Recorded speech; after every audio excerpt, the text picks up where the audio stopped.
Ok, merci. Bonjour à toutes et à tous. Donc effectivement, j'ai dirigé cette série de deux ouvrages, puisque celui de première est sorti l'an dernier, celui de terminale sort cette année, avec une dizaine de co-auteurs, donc on en a deux avec nous aujourd'hui, qui sont tous des enseignants-chercheurs ou des chercheurs du supérieur dans le domaine de l'informatique. Et ce que je vais faire, c'est parler un petit peu du contenu du programme pour ensuite prendre un chapitre type et montrer un peu comment le manuel est organisé. Alors ce programme, je dois dire, pour nous qui enseignons l'informatique à l'université, nous apparaît quand même très ambitieux, très dense. Comme il est décrit dans le BO, il est organisé autour de 4 grands volets. Donc, un premier volet, c'est autour de la programmation, donc maîtriser la programmation dans un langage très répandu qui est le langage Python. Et donc les concepts qui sont sous-jacents à toute la programmation de style impératif, on va dire, qui est celle principalement utilisée dans Python. Un deuxième volet qui est celui des algorithmes, c'est-à-dire les algorithmes de base qui sont utilisés dans la programmation et qu'on doit connaître, et en particulier à travers les notions, même si on en parle de manière assez en filigrane, les notions de complexité, c'est-à-dire comprendre pourquoi un algorithme peut être plus efficace qu'un autre. Un troisième volet autour des données, alors qui se décline d'une part en comment représenter les données dans un programme, et puis aussi toute la partie de représentation des données et d'accès à travers les systèmes de gestion de bases de données, qui sont surtout abordés en terminale d'ailleurs. Et puis enfin toute une partie sur ce qu'ils appellent les machines dans le programme, qui porte à la fois sur le niveau de l'architecture, depuis la machine de von Neumann au système sur puce, les systèmes d'exploitation, et puis les réseaux.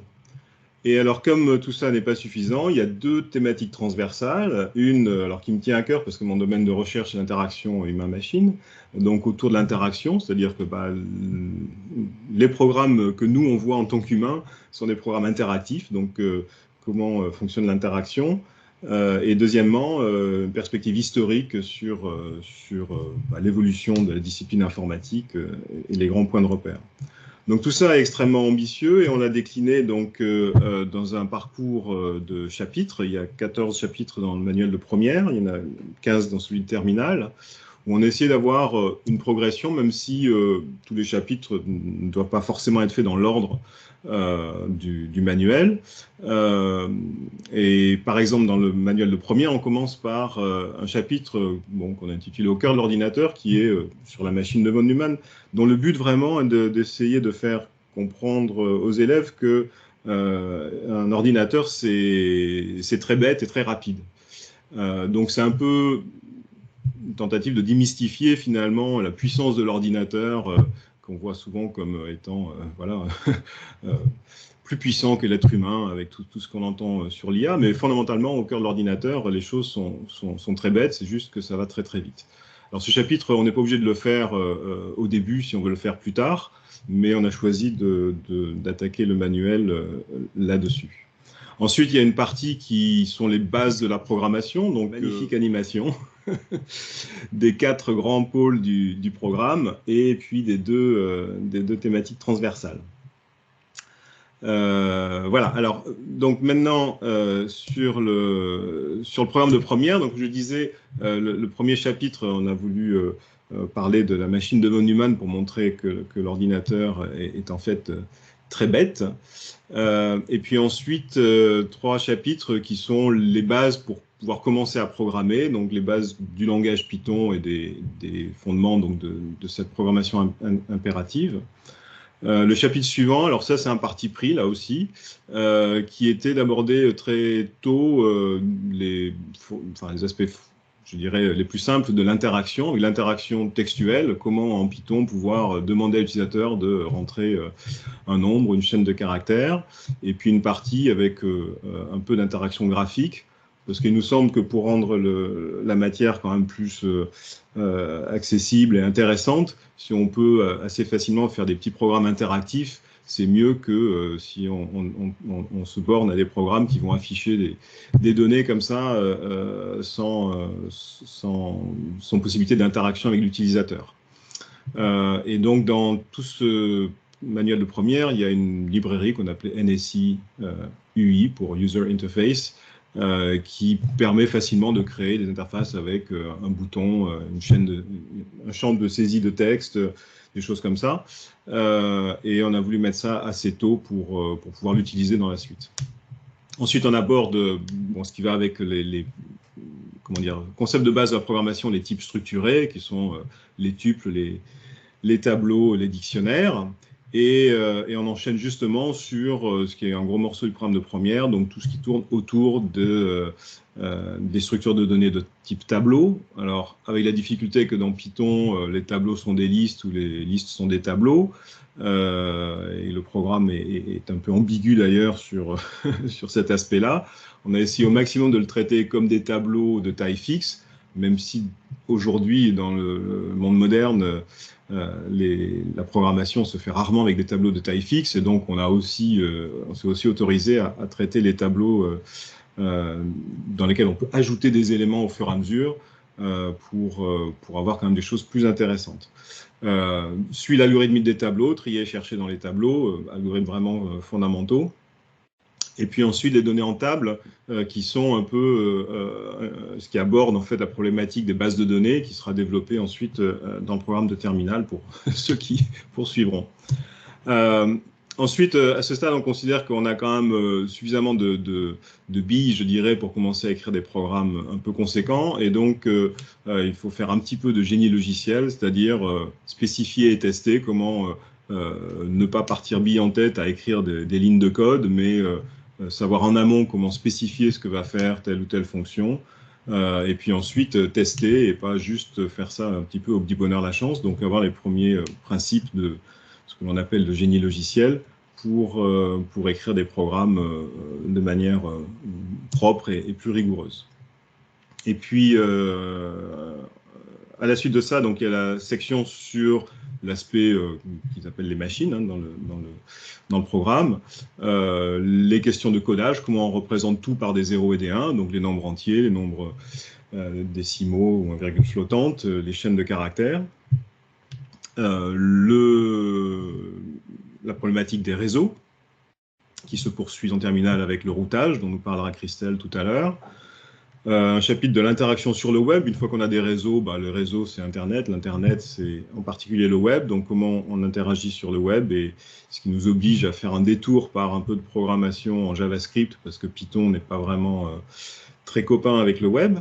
Et puis une section sur les systèmes et périphériques, qui est vraiment vue, là je dirais, plus du point de vue utilisateur, puisque là encore c'est dans le programme de terminal que le fonctionnement interne d'un système est abordé plus en détail. Et puis on termine avec deux chapitres plus avancés, dont on a bien conscience qu'ils seront peut-être difficiles à couvrir par tout le monde dans le temps de l'année, mais les algorithmes avancés. Alors, dans les algorithmes avancés, il y a notamment les algorithmes Glouton, dont on a vu plusieurs sujets de bac qui les évoquaient, donc c'est peut-être quelque chose à faire. Et puis, au-delà de Python, qui essaie de mettre en perspective les différents type de langage de programmation et d'essayer un petit peu justement de sortir la tête du langage Python lui-même, de sa syntaxe et de ses particularités. Donc ça, c'est le programme de première, à nouveau très, très dense, et qui couvre vraiment ce que l'on fait aujourd'hui dans des programmes de licence. On pourra parler du post-bac tout à l'heure. Alors, le programme de terminal aborde très rapidement la programmation par objet, parce qu'on sait que c'est un gros, je ne sais pas si c'est un obstacle, mais en fait c'est un gros morceau. Donc d'abord, on parle des structures de données qui sont au programme, donc les piles, les fils et les dictionnaires, pour ensuite aborder très vite la programmation par objet, qui est quand même le style de programmation majeur du XXIe siècle, si j'ose dire, et donc qui va être utilisé dans le reste du manuel. Et puis aussi très vite, ce qu'on appelait programmer en grand, c'est-à-dire comment aborder les questions de spécification, de tests, d'utilisation de librairies externes, qui vont nous servir dans la suite pour pouvoir aborder des TP ou des exercices un petit peu plus conséquents, on va dire. Là-dessus, on continue sur la partie base de données qui est un petit peu abordée en première avec les systèmes de gestion de base de données. Donc 2 chapitres pour couvrir tout cela, sur la structure d'un SGBD, puis ensuite sur comment on s'en sert. Et ensuite, on attaque un autre gros morceau de ce programme de terminal qui sont la récursivité, les structures récursives avec donc les arbres et les graphes et les algorithmes qui vont avec, de parcours d'arbres, de recherche dans un arbre et les algorithmes aussi sur les graphes. Ensuite, on enchaîne sur à nouveau une section plus sur les aspects machines. Alors, on a mis le chapitre sur le routage après celui sur les graphes. Donc, Mathieu nous parlera du chapitre sur les graphes, parce que le routage, c'est des algorithmes sur les graphes, donc les deux choses se marient bien. Un chapitre sur la cryptographie qui marche bien aussi avec le routage, en tout cas la problématique des réseaux, puisque c'est quand même dans les échanges sur réseau que les questions de cryptographie sont importantes aujourd'hui. Et puis des aspects, alors là vraiment beaucoup plus matériels, system on chip, donc les systèmes sur puce, voilà, et les gestions de processus et de ressources dans les systèmes d'exploitation. Et donc ça couvre finalement toute la partie plus, si j'oserais dire, bas niveau des questions informatiques. Et on termine aussi par les parties les plus avancées du programme. Donc dans les algorithmes avancés, il y a notamment l'algorithme de Boyer-Moore sur la recherche de chaînes qui a fait souffrir notre ami Mathieu, parce que je trouve assez étonnant que cet algorithme qui est assez complexe ait été mis au programme. Et puis les 2 derniers chapitres donc sont vraiment assez avancés, puisqu'ils portent sur la façon de calculer sur des programmes, c'est-à-dire de considérer un programme comme une donnée sur laquelle on va faire un calcul. Et ça prend différentes dimensions. Quand on exécute un programme Python, c'est un autre programme qui prend ce programme pour l'exécuter. Donc on essaie de dérouler toutes ces problématiques. Et puis enfin, les chapitres sur les paradigmes de programmation, pour là aussi un peu sortir la tête de Python et de la programmation impérative du programme de première, la programmation objet du programme de terminal, pour parler un peu de programmation fonctionnelle notamment, qui est un autre grand domaine de l'informatique. Voilà, alors bon, comme je l'ai dit, les parcours n'ont pas forcément à suivre la séquence qu'on a choisie ici, mais en tout cas, ça a été fait avec un souci de cohérence et de progression. Alors, ce que je voudrais faire maintenant, c'est pour rendre ça plus concret, montrer un petit peu l'architecture de chaque chapitre. Ils sont tous sur le même modèle, pour montrer un peu comment on a essayé de mettre ça en musique. Donc tout d'abord, il y a une page d'introduction avec un pitch qui essaie de situer l'objet du chapitre dans le contexte soit du développement de l'informatique, soit des domaines d'application, enfin justifier pourquoi cette thématique est importante, et un prérequis, donc un ensemble souvent de QCM, pour que l'élève puisse s'assurer qu'il a au moins les éléments de base nécessaires pour pouvoir aborder la suite du chapitre. Ensuite, on a 2 activités d'introduction en général par chapitre. Certains chapitres en ont une seule. Et là, l'objectif, c'est de faire aborder les concepts qui sont développés dans le chapitre de manière relativement, je dirais, informelle et pratique. Donc là, alors je ne l'ai pas dit, mais le chapitre que j'ai choisi, là, c'est le chapitre 2 du programme de terminal qui est mis à disposition. Je crois, Marc pourra expliquer comment. Donc c'est sur la programmation par objet, et donc là on a voulu faire utiliser la classe d'objets qui s'appelle Turtle, des tortues, de la bibliothèque standard Tortue, Dans le programme de première, on a beaucoup utilisé la tortue pour des petits programmes graphiques. Et à chaque fois, il y a une seule tortue. Et donc là, on montre comment on peut utiliser plusieurs tortues, qui sont donc des objets qu'on peut programmer séparément de manière coordonnée. Et ça, c'est l'exécution du programme qui résulte de cette activité d'introduction, où on a abordé les différentes notions des langages à objets sans forcément leur donner de nom ou rentrer dans les détails, mais ça montre un peu comment ça fonctionne. L'idée dans ces activités d'introduction, c'est d'avoir relativement peu de code à écrire. Ça, c'est l'ensemble du code de cette activité, pour donner un exemple. Sachant que, évidemment, tous ces codes de solutions sont fournis dans le livre du professeur, et que vous pouvez choisir de donner un squelette plus ou moins détaillé à vos élèves si vous voulez.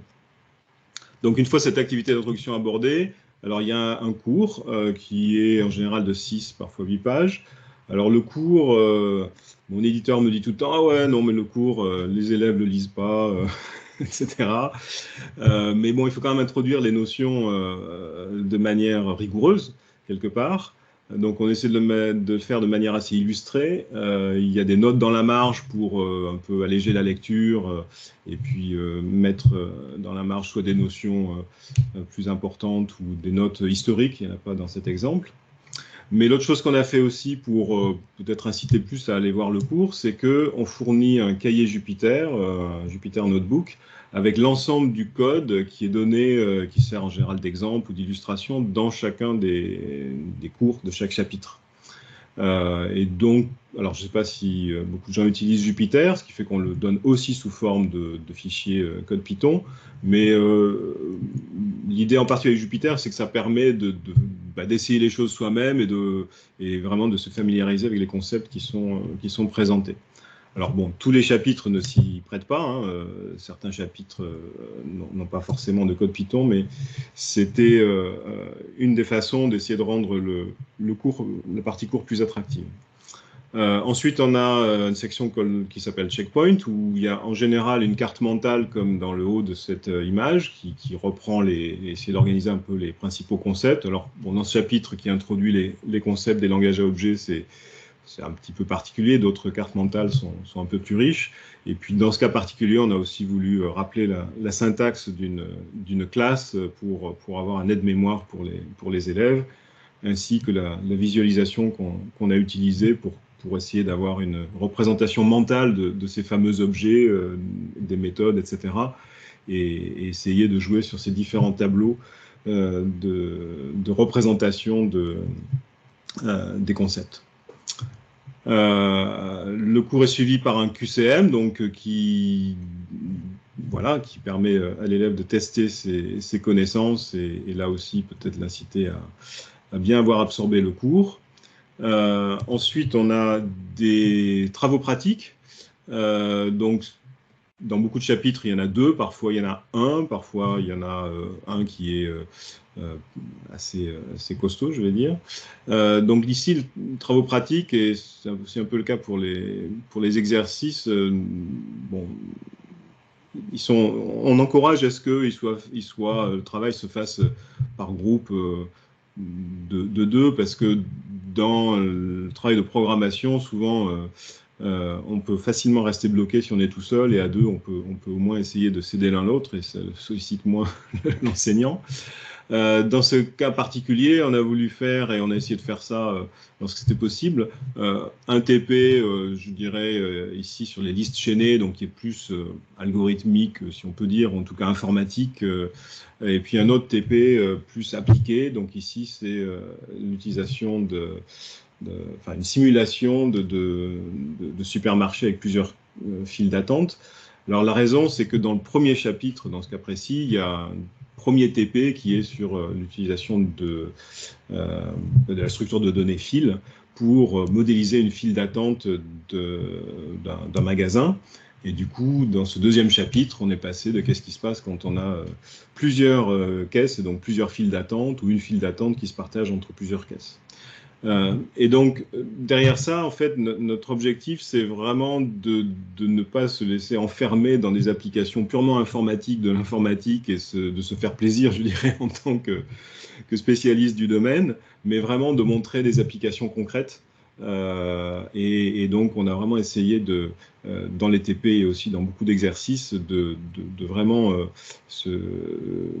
s'inspirer de problèmes concrets et d'applications réelles.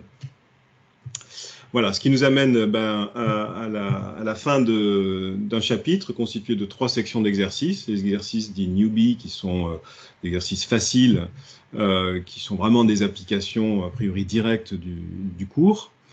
On fournit d'ailleurs, alors ça je ne vais pas montrer, c'était dans la page du checkpoint tout à l'heure de la carte mentale, mais il y a un parcours d'exercice qui reprend les compétences attendues telles qu'elles sont définies dans le programme pour indiquer un parcours d'exercice qui remplit qui couvre ces différentes compétences dans les 3 niveaux, donc newbie, initié et titan.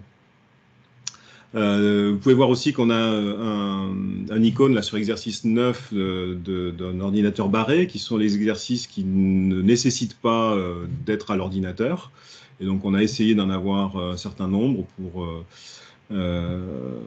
pour que tout ne se fasse pas sur ordinateur, justement, parce qu'il faut aussi prendre le temps de réfléchir, et beaucoup de questions intéressantes peuvent se faire sans clavier. Et puis les exercices dont le numéro est sur fond blanc, comme le 2, le 3 et le 9 ici, en fait, on leur corrigé dans le manuel lui-même, à la fin du manuel. Et vous voyez ici d'ailleurs qu'on a aussi les corrigés des QCM, des prérequis et des QCM de fin de chaque chapitre.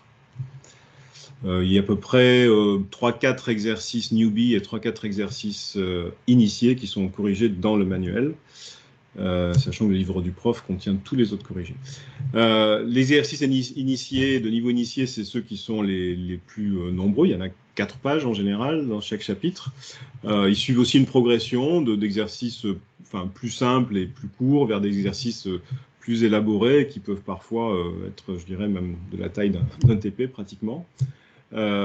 Et dans certains exercices, il y a ce logo de téléchargement qui indique qu'il y a un fichier qui est mis à disposition de l'élève, qui peut être soit un fichier comme ici, une petite librairie de dessin que l'on ne demande pas de comprendre le code, mais qui permet de réaliser l'exercice qui porte, lui, ici sur une simulation de propagation d'un virus. Et donc, comme je disais, on essaie de donner des exemples d'exercices sur des problèmes concrets. Donc à gauche, on voit la propagation d'un virus dans une population de gens qui bougent. Ça doit nous rappeler des choses aux uns et aux autres. Et puis à droite, c'était un petit feu d'artifice sur une simulation de particules.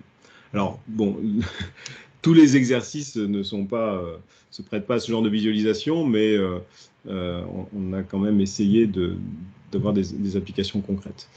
Dernier exercice, un exercice Titan. Il y a en général une page. C'est exercices qui vont même parfois un peu au-delà du programme pour des gens qui veulent vraiment approfondir des questions liées au chapitre en question. Et tous ces exercices, je l'ai déjà dit, sont corrigés dans le livre du professeur. Donc voilà, ça c'est l'anatomie d'un chapitre. Dans le manuel, on trouve aussi, alors dans le manuel de première, des exemples de QCM de l'épreuve de première. Dans le manuel de terminale que je montre ici, un exemple de sujet d'épreuve pratique et de sujet d'épreuve écrite du bac. Il y a évidemment toutes les annales qui sont en ligne, mais voilà, ceux-ci sont dans le manuel.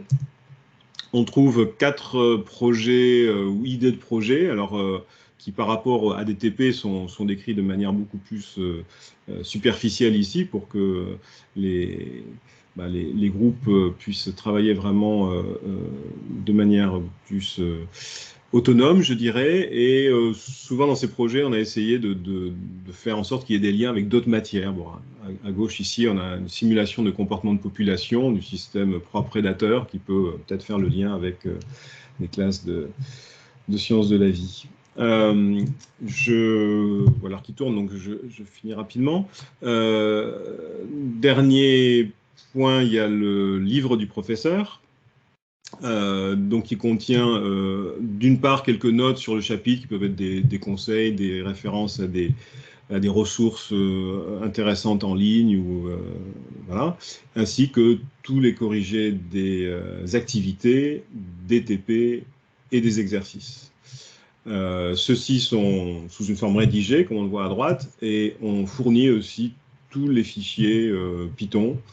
Dans le manuel de première, on a aussi beaucoup de versions à la fois sous forme de notebook Jupyter et sous forme de fichiers Python. Dans Suite Terminal, on s'est plutôt concentré sur seulement des fichiers Python. Voilà. Et enfin, il y a des rabats sur le manuel qui sont des résumés de la syntaxe Python, des bibliothèques qui sont les plus utilisées dans chacun des deux manuels. Des commandes pour exécuter Python en mode interactif ou dans le cadre de Jupyter, et puis deux fresques historiques, voilà, parce que ça fait aussi un petit peu partie du programme, même si je dois reconnaître que sur l'aspect historique, on n'a pas vraiment le temps d'y consacrer un chapitre entier ou vraiment des contenus un peu plus affinés. Dans le chapitre de cryptographie, il y a un aspect historique plus détaillé, mais voilà, il fallait faire des choix. Donc voilà un petit peu la façon dont le manuel est organisé. Et donc ce que je propose de faire maintenant, c'est de passer la parole d'abord à Mathieu Nancel, qui a rédigé plusieurs chapitres, dont celui sur les graphes du manuel de terminal, puis à Christelle, qui a écrit le chapitre sur le routage. Bonjour à tous. Donc effectivement, moi je me suis occupé entre autres du chapitre sur les graphes. Donc le chapitre suit le modèle de la plupart des autres chapitres. On a commencé par définir un peu ce qu'est un graphe, donc un modèle abstrait qui représente des entités ou des objets reliés entre eux et dont les relations peuvent avoir des propriétés particulières. Donc on évoque un peu l'histoire, je parle de différentes propriétés que peuvent avoir ces graphes, pourquoi ces propriétés sont importantes, et notamment comment elles affectent la façon dont on va programmer ces graphes et dont on va pouvoir les manipuler. Et donc dans les différentes activités et exercices du chapitre, j'ai essayé de montrer un peu de la richesse des cas d'application, des cas d'application des graphes en informatique, ou en tout cas dans lesquels la notion de graphe est utilisée. En fait, d'une manière ou d'une autre, les graphes sont une structure qui est incontournable dans un grand nombre d'applications, qu'on parle de recherche d'industrie ou des services. Dès lors qu'on veut représenter des systèmes composés d'entités qui sont reliées entre elles, on va se retrouver à manipuler un graphe d'une manière ou d'une autre. Et donc, on a des cas d'usage qui sont très vastes. Alors, pour en citer quelques-uns, par exemple, donc les réseaux sociaux qui sont a priori pas vraiment prêts de disparaître, et pour lesquels une bonne connaissance algorithmique des graphes permet de choisir la meilleure façon de les représenter, de naviguer dedans, d'effectuer des recherches ou des suggestions. Je peux aussi parler des réseaux de neurones, qui sont donc l'une des briques élémentaires des outils de l'intelligence artificielle moderne, et qui sont également des graphes. Je pourrais aussi parler d'exemples encore plus du quotidien, donc par exemple les applications de navigation, comme Google Maps ou Waze, qui calculent leurs itinéraires en utilisant des algorithmes qui sont des classiques de la théorie des graphes. Et donc voilà, je pourrais continuer, il y aura un paquet d'autres exemples, et Christelle va vous parler d'un d'entre eux qui sont notamment la notion de routage dans les réseaux de télécommunications, qui sont également des graphes.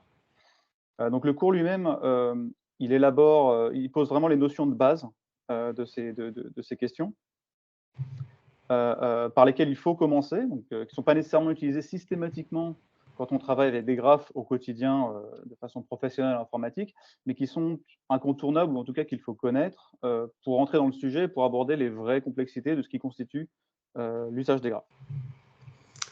Ok, merci Mathieu. Je vais passer la parole à Christelle. Bonjour. Donc, moi, j'ai écrit le chapitre sur le routage.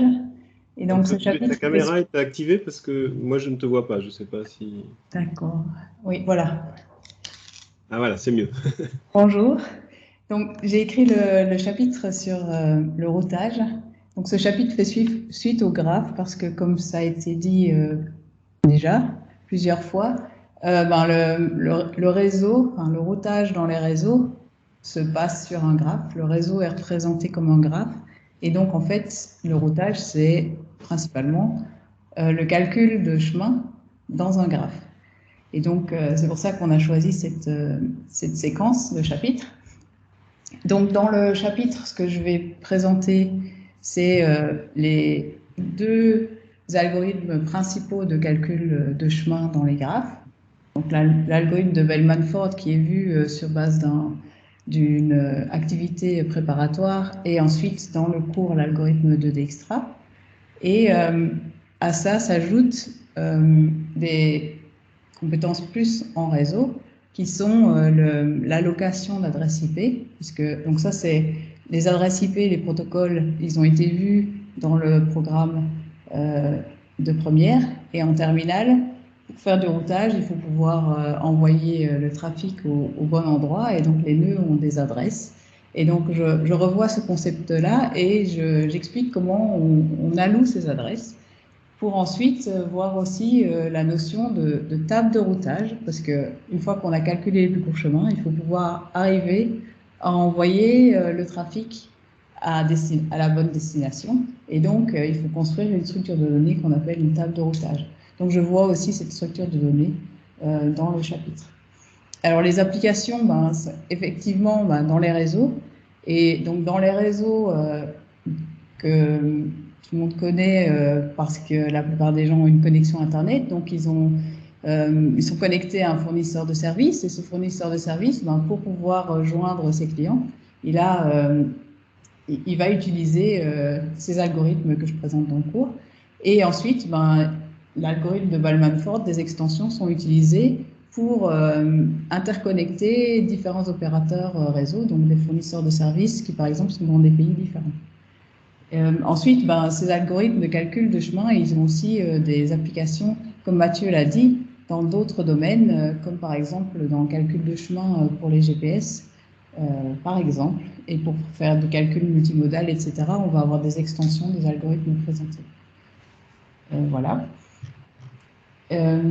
Et donc, après, pour la question post-bac, je pense que le chapitre spécifique du routage est peut-être intéressant parce que la plupart des étudiants, quand ils s'engagent dans des études universitaires, certains cursus demandent déjà une spécialisation au début, et c'est difficile pour un étudiant de se projeter sur ce que c'est les réseaux parce que c'est des concepts assez abstraits qu'on n'a pas normalement l'occasion de manipuler. Donc, de ce point de vue-là, ce chapitre, je pense, peut aider les étudiants à choisir un cursus réseau dès le début s'ils sont intéressés par cette problématique-là. Voilà. Merci.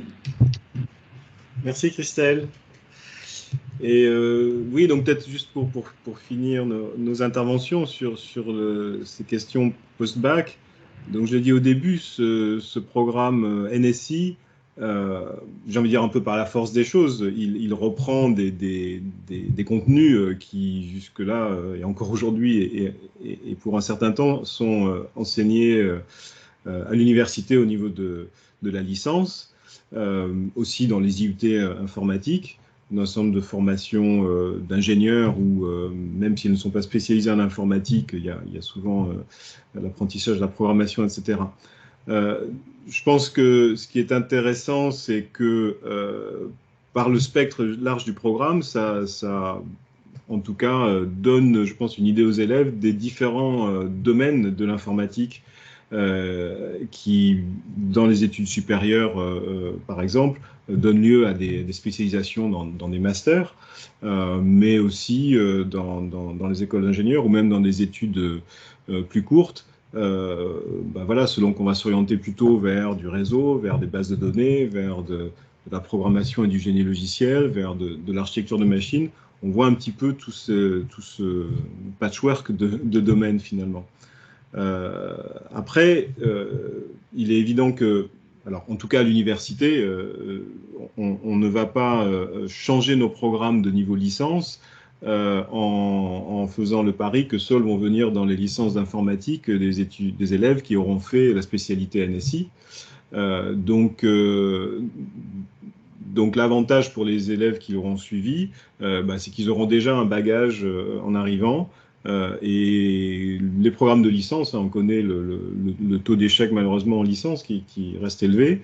Le fait d'arriver avec déjà un bagage, une connaissance d'un certain nombre de domaines qui sont enseignés facilitera la transition et facilitera leur orientation, puisque très rapidement en licence, les étudiants doivent choisir des options qui après les amènent vers telle ou telle spécialisation.